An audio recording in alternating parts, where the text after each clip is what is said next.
የሥላሴ አስተምህሮ ወይም አስተምህሮ ሥላሴ ዘ ዶክትሪን ኦፍ ትሪኒቲ ብለን ስናጠና ሥላሴ በብሉይ ኪዳን የሚለውን እንመለከታለን። እንግዲህ በዓለም ላይ በብዙ ሺህ የሚቆጠሩ ሃይማኖቶች ቢኖሩም ሶስት አካላት ያለው አንድ አምላክ ያለበት ብቸኛ ሃይማኖት ምንድነው? ክርስትና ነው። ስለዚህ አምላካችን ለየት ያለ ስለሆነ ክርስትናችን ምን ያለ ነው? ለየት ያለ ነው። አባባ እናመሰግናለን። ዛሬ ደግሞ ዘዳግም ምዕራፍ 6 ቁጥር 4 ላይ እስራኤል ሆይ ስማ፣ አምላካችን እግዚአብሔር አንድ እግዚአብሔር ነው። ልብ በሉ። እስራኤል ሆይ ስማ፣ አምላካችን እግዚአብሔር ስንት እግዚአብሔር ነው? አንድ እግዚአብሔር ነው። ይህንን በዕብራይስጡ ቃል ሄደክ ስትመለከተው ውስጡ የሚገርም ድንቅ መገለጥ አለው። ምን ይላል? በዕብራይስጥ ያለው ቃል ሽማ እስራኤል አዶናይ ኤሎሄኑ አዶናይ ኤሃድ የሚል ቋንቋ አለው። ኤሃድ የሚል ቋንቋ አንድ የምትለውን እዚህ ጋር ኤሃድ የምትል ቋንቋን የተጠቀመው ግድ አሁን በደንብ አዳምጡኝ። አንድ የምትለው ቋንቋ በዕብራይስጥ ቋንቋ ሁለት ቃላት አሉ። አንድ የሚለውን ቃል ለመግለጥ ሁለት ቃላት አሉ። አንደኛው ኤሃድ ያለው ነው፣ አሁን ያየነው ኤሃድ የሚለው ነው። ሁለተኛው ያሂድ የሚል ቋንቋ አለ። ኤሃድና ያሂድ አንድ ለማለት ትርጉማቸው ግን ይለያያል። ኤሃድ ስንልና ያሂድ ስንል ሙሉ በሙሉ ትርጉሙ የተለየ ነው። ነገር ግን አንድ ለማለት ነው።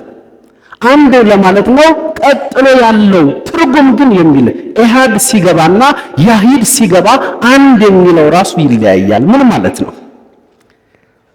እንግዲህ ኤሃድ የሚለውን እናስቀድምና ትርጉሙ ኤሃድ የሚለው የዕብራይስጥ ቃል ትርጉም ውህድ ወይም ጥምር አንድ፣ ነጠላ ብቸኛ አንድ ሳይሆን ውህድ የሆነ ጥምር የሆነ አንድነት ያለውን ክፍል ወይም ብዙ ክፍሎችን ያቀፈ አንድ አካል የሚለውን ለማመልከት ብዙ ክፍሎችን ያቀፈ ግን ስንት አካል?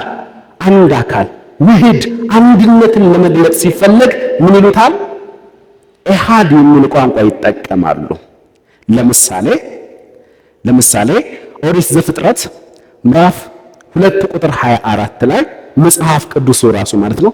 ስለዚህ ሰው አባቱንና እናቱን ይተዋል፣ ከሚስቱም ጋር ይተባበራል፣ ሁለቱም ስንት አንድ ሥጋ ይሆናሉ የሚለውን አንድ የሚለውን ኤሃድ የሚለውን ያለው ሁለት ቢሆኑም ስንት ናቸው?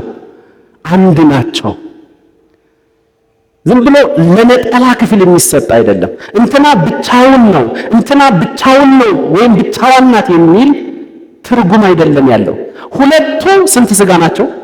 ስለዚህ ጥምር አንድነትን ብዙ የሆነ ነገር ግን አንድነትን የሚያሳይ ነገር ሲመጣ ኤሃድ የሚለው ቋንቋ ወይም ኤሃድ የሚለውን ቃል ይጠቀማሉ። አባባ እናመሰግናለን። ዘን ያሂድ የሚለው ጋር በምንሄድበት ጊዜ ደግሞ ያሂድ የሚለው የዕብራይስጡ ቃል ብቸኛና ነጠላ ትርጉምን የያዘ ሲሆን ወይም የሚያመላክት ሲሆን አንድ ብቻ ወይም ልዩ ወይም ተወዳጅ የሆነ ነጠላን ክፍል ብቻ ልጠቁም ስትፈልግ ያሂድ የሚለውን ብዙ ሆኖ ግን እንደ አንድ የሆነን ክፍል ልጠቁም ስትፈልግ ኤሃድ የሚለውን የምትጠቀም ኤሃድና ያሂድ ግድ ዘፍጥረት ምዕራፍ 22 ቁጥር 2 አብርሃምና ይስሐቅን በተገናኘ እግዚአብሔር አብርሃም ጋር ይመጣና የምትወደውን ስንትያ ልጅህን? አንድያ ልጅህን። ስለዚህ አንድያ የሚለው ብቸኝነቱን የተስፋ ቃል ልጅነቱን በተስፋ የተወለደ ብቸኛ ወራሽ ልጅ መሆኑን ለማመልከት ኤሃድ የሚለው ሳይሆን ያሂድ የሚለው ቃል ነው የተጠቀሰው ማለት ነው።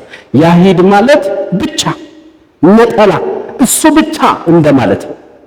እሱ አንድ ብቻ ነው ስትል ብቻውን ስለሆነ ምን የሚለውን የምትጠቀመው? ያሂድ የሚለውን ትጠቀማል። ግን ብዙ ሆኖ ለምሳሌ ቅድም እንደጠቀስ ነው ባልና ሚስት ሁለቱ አንድ ሥጋ ናቸው ሰው አባቱንና እናቱን ይተዋል፣ ከሚስቱም ጋር ይተባበራል፣ ሁለቱም አንድ ሥጋ ናቸው ሲል አንድ የሚለው ቃል ደግሞ ኢሃድ የሚለውን ቋንቋን የሚጠቀመው ኢሃድ የሚለውን የሚጠቀመው ማለት ነው። ቀጥሎ መዝሙር 25 ቁጥር 16 ላይ አሁን ከአብርሃም ጋር ያለውን አያችሁት። አንድያ ልጅህን ሲለው ለአብርሃም ይስሐቅ ወራሽ የሆነ የተስፋ ቃል ብቸኛ ልጅ ነው። የተስፋ ቃል ልጅ ነው፣ ወራሽ ልጅ ነው። ስለዚህ አንድያ ልጅህን ሲለው ምን የሚለውን ቋንቋን የተጠቀመው? ያሂድ የሚለውን የተጠቀመው። ስለዚህ ይስሐቅ ብዙ አይደለም። ይስሐቅ ብዙ ሆኖ እንዳንድ የሚታይ ሳይሆን አንድ ብቸኛ ልጅ ነው፣ አንድ ወራሽ ልጅ ነው፣ አንድ የተስፋ ቃል ልጅ ነው። ስለዚህ ያሂድ የሚለውን ነው የተጠቀመው። ለምሳሌ አንድ ልጅህን ብንሃ ኤት ያሂድሃ አንድያ ልጅህን፣ አንድ ልጅህን ነጠላ የሆነ አንድ ልጅ ነው። እሱን ምን በልልኝ ያለ ሰዋልኝ። መዝሙረኛው ዳዊት መዝሙር 25 ቁጥር 16 እኔ ብቸኛ እና ምስኪን ነኝና ወደ እኔ ዘወር በል የሚል ቋንቋ እኔ ምንድን ነኝ? ብቸኛ የሚለው ቦታ ላይ ያሂድ የሚለው ነው የገባው። ስለዚህ ብቸኛ፣ አንድ፣ ነጠላ ለሚለው ያሂድ ይሆናል። ነገር ግን ብዙ ሆኖ እንዳንድ ሁለት አካላት ናቸው፣ ግን ስንት ናቸው? ሁለት የተለያዩ ጾታዎች ናቸው፣ ግን አንድ አካል ናቸው እንዳለ ባልና ሚስትን አንድ አካል ናቸው ሲል ምን የሚለውን ተጠቅሟል ብለናል? ኢሃድ የሚለውን ተጠቅሟል። በጣም ጥሩ። እንደዛ ከሆነ ዘዳግም 6 ቁጥር 4 ላይ ስንመጣ እስራኤል ሆይ ስማ አምላካችን እግዚአብሔር አንድ እግዚአብሔር ነው። ስንት እግዚአብሔር? አንድ እግዚአብሔር ነው የሚለው ቦታ ላይ ያሂድ የሚል ቋንቋ አልተጠቀምም። ያሂድ ከሆነ ብቸኛ፣ ነጠላ፣ አንድ እግዚአብሔር አንድ አካል ያለው በቃ ቢሆን ኖሮ ያሂድ የሚለውን ነበር የሚጠቀመው።